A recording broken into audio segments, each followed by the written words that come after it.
Hello everyone, good morning. कैसे हैं आप सभी लोग? कैसे हैं मेरे सभी साथियों? तो आज की क्लास आपके लिए बेहद ही महत्वपूर्ण होने वाली है।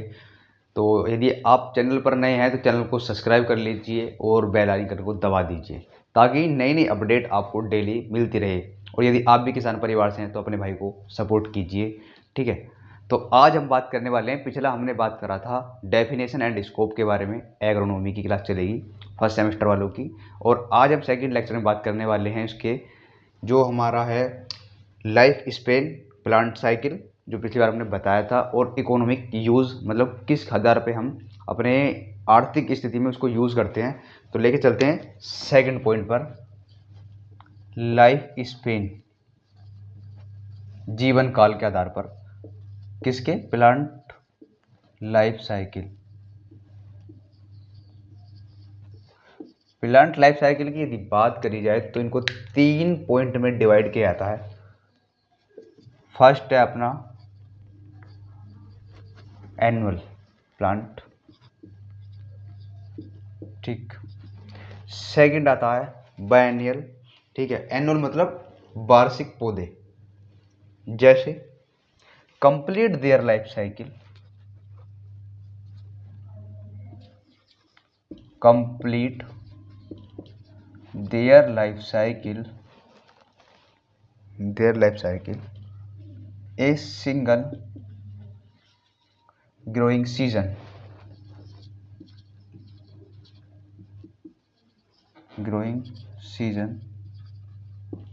ठीक है। ऐसे पौधे, या मतलब एक ही मौसम में जो अपना जीवन चक्र पूरा कर लेते हैं वो वार्षिक पौधे कहलाते हैं। जैसे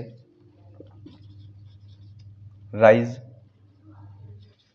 वीट, ठीक है, एग्जाम्पल में लिख सकते हैं। सेकंड आता है हमारा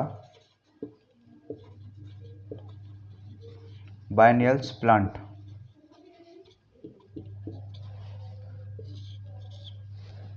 एनुअल प्लांट होगा, बायनियल प्लांट द्विवार्षिक पौधे। ऐसे पौधे जो अपना जीवन चक्र पूरा करने के लिए 2 साल लगा देते हैं, वे बायनियल प्लांट या द्विवार्षिक प्लांट कहलाते हैं। इसके लिए इंग्लिश में बात करें, लिखो require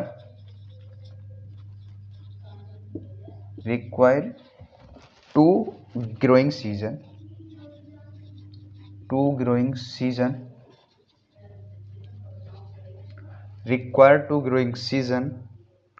to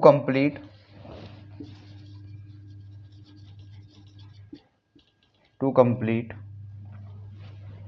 their life cycle।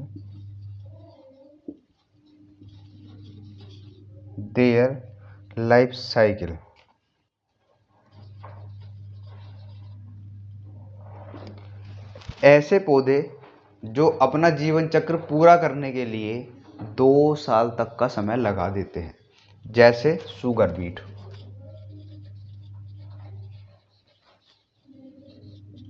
मतलब चकुंदर, ठीक है। थर्ड आता है हमारा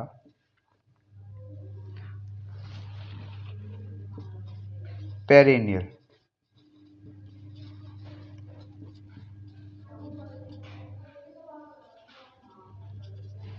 प्लांट, 12 मासी पौधे।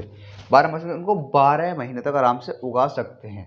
वे पौधे हमारे, या बिना दोबारा लगाए वो उगकर तैयार हो जाते हैं या अपना जीवन चक्र करते हैं, ठीक है। लिख सकते हैं आपको life and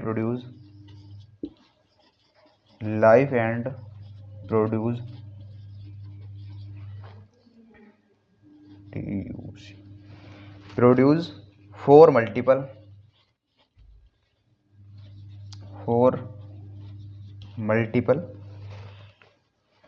years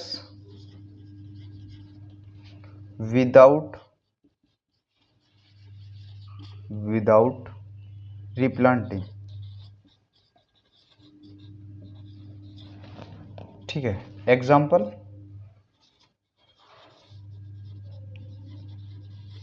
sugar cane. ऐसे पौधे जो बिना दोबारा लगाए कई वर्षों तक या 12 महीने तक, ठीक है, बिना दोबारा लगाए गए पौधे काफ़ी वर्षों तक जीवित रहते हैं, वो हमारा शुगर केन है, गन्ना, जो बिना दोबारा लगाए काफ़ी टाइम तक रह सकता है। आप इसको नोट्स बना लीजिए, लिख लीजिए। फर्स्ट टॉपिक हमारा शॉर्ट्स नोट्स हैं, ठीक है। ये आपको बहुत शॉर्ट तरीके से मैं बता रहा हूँ, ठीक है। आप इनके नोट्स बनाते रहिए। थर्ड पॉइंट है हमारा इकोनॉमिक यूज़, मतलब आर्थिक रूप में हम किस तरीके से इनका प्रयोग करते हैं, ठीक है। अभी उसके बारे में हम बात करेंगे।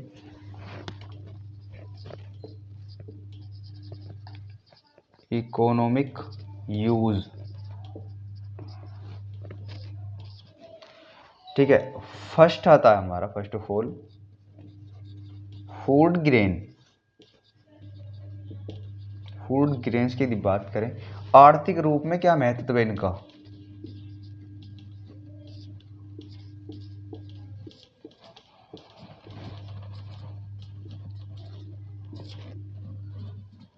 ठीक है। आर्थिक रूप में इनका क्या महत्व है। फर्स्ट आता है हमारा फूड ग्रेन्स। फूड ग्रेन की यदि बात करें, प्राइमरी फूड सोर्स के अंतर्गत ये आते हैं। प्राइमरी फूड सोर्स,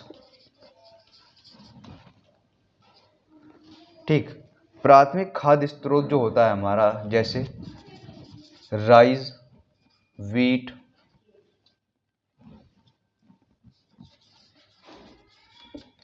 जो हमारा प्राथमिक खाद्य खाद्य खाने का जो मतलब स्रोत है, वो हमारा राइस और चावल है, ठीक है। जो हम आर्थिक रूप से सबसे ज़्यादा इनको खाने के लिए प्रयोग करते हैं, फर्स्ट प्राइमरी सोर्स, ठीक है। तो प्राइमरी सोर्स के अंतर्गत हमारे ये दो आते हैं अलग ही, ठीक है। सेकंड पॉइंट पे आता है, हम जो खाने के लिए ज़्यादातर मोस्टली यूज़ करते हैं वो गेहूं को ही करते हैं, ठीक। सेकंड नंबर पे हमारा राइस आ जाता है। सेकंड जो आता है हमारा, वो आता है पल्सेस, दालें, ठीक है। इनको हम ज़्यादातर बीज के अंदर कद लेते हैं, ठीक। Leguminous, leguminous grown for there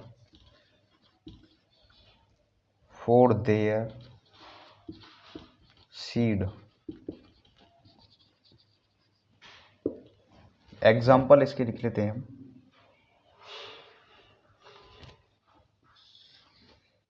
इसके लिए एग्जाम्पल की बात करें तो लेंटिल का पौधा, लेंटिल्स कोमा बीन्स, ठीक है। बीजों के लिए उगाई जाने वाली फलियां, लेंटिल प्लस बीन, ठीक है, जो हमारे पल्सेस के अंदर मेन का स्रोत है। थर्ड पॉइंट आता है हमारा cash crop.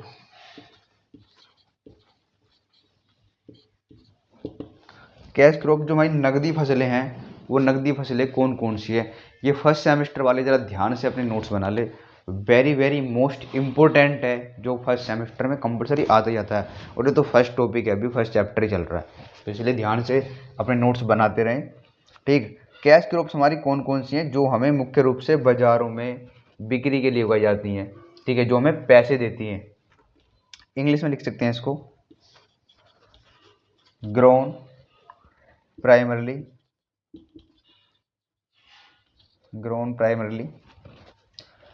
for sale in market,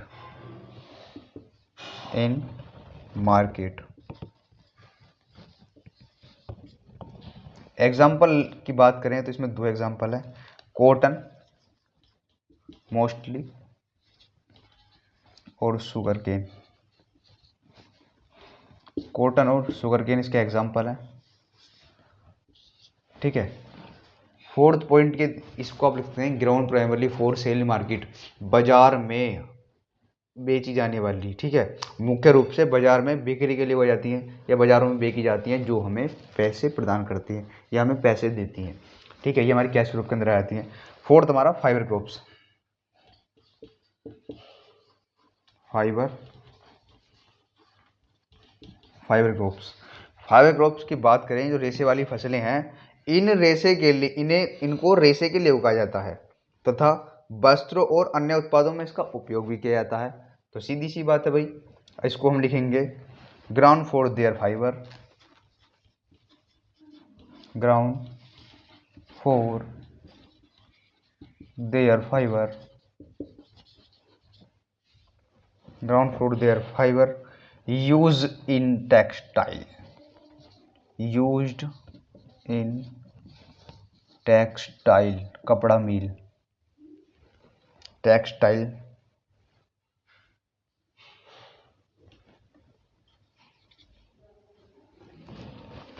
textile and other product, and other product, ठीक है। जैसे cotton plus jute, cotton plus jute, ठीक है। देखो कॉटन ये रहा, कैश क्रॉप्स हो गया, फाइबर क्रॉप्स, ठीक है। आर्थिक रूप से हम इसको अपने कैश के लिए भी हमें उगा रहे हैं। कैश देखो हमने यहाँ पे ये हमारा फाइबर क्रॉप्स में आ गया रेशे वाली फसलें, टेक्सटाइल मिल में प्रयोग हो रहा, हम बेच रहे हैं इसको, कॉटन को, जूट को, ठीक है, शुगर केन को। उसके बाद ये हमारा टेक्सटाइल रूप में प्रयोग हो रहा है, यहाँ से हमें कैश दे रहा है। कैश क्रॉप में हो गया कॉटन, शुगर केन, ठीक है। शुगर केन से क्या, शुगर केन हम दे रहे हैं शुगर मिल को, जो हमारा चीनी बना के दे रहा है, तो क्या हो रहा है, हमें कैश मिल रहा है। तो कैश क्रॉप्स के लिए हम इसको उगाते हैं। फिफ्थ पॉइंट आता है हमारा फूडर क्रॉप्स, फूडर क्रॉप्स जो चारे वाली फसलें हैं, ठीक है।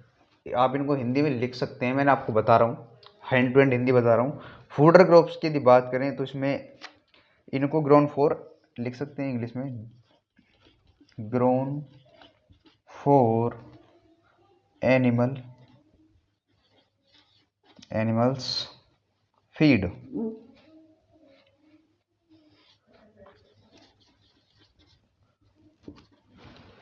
पशुओं को चारे के लिए उगाई जाने वाली फसलें फूडर क्रॉप्स के अंतर्गत आती हैं। नेपियर घास, भाई जानवर नेपियर घास भी खाते हैं ना, नेपियर,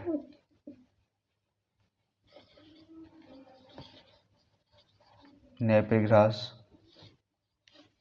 ओट्स, लोबिया आदि, ठीक है, लिख सकते हैं आप। जो हमारी पशुओं को चारे के लिए प्रयोग की जाने वाली है, नेपियर घास, ओट्स में जई, लोबिया, ठीक है, ये सब हम लिख सकते हैं। लास्ट पॉइंट आता है हमारा मेडिसिनल प्लांट,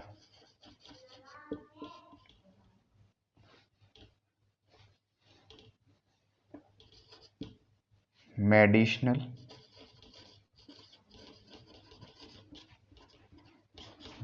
प्लांट हमारा वो होता है जो हमें मुख्य औषधि के रूप में, दवाइयों के रूप में प्रयोग की जाने वाली हैं। इंग्लिश में की बात करेंगे हम, कल्टीवेटेड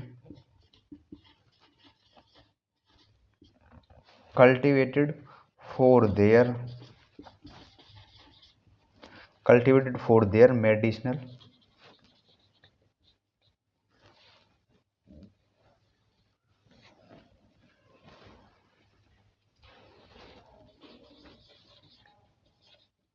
मेडिसिनल प्रॉपर्टीज।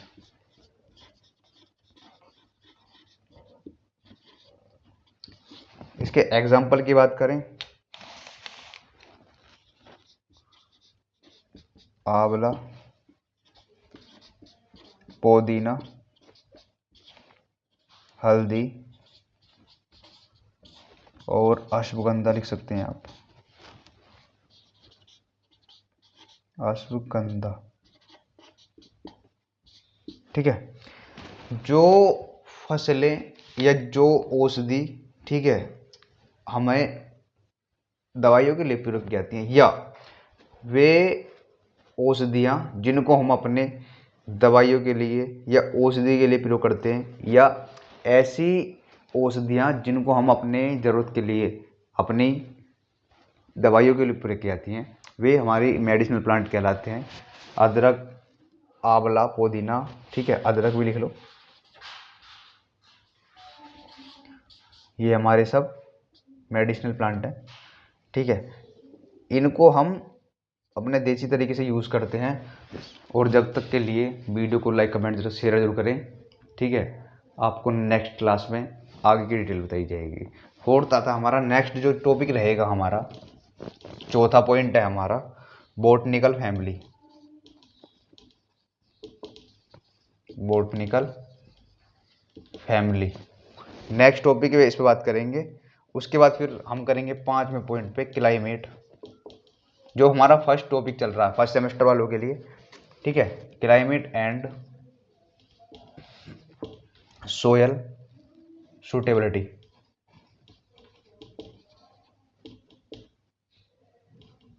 सूटेबिलिटी, ठीक है। फोर्थ और 5 पॉइंट हम नेक्स्ट क्लास में बात करेंगे। जब तक के लिए like comment share, thank you.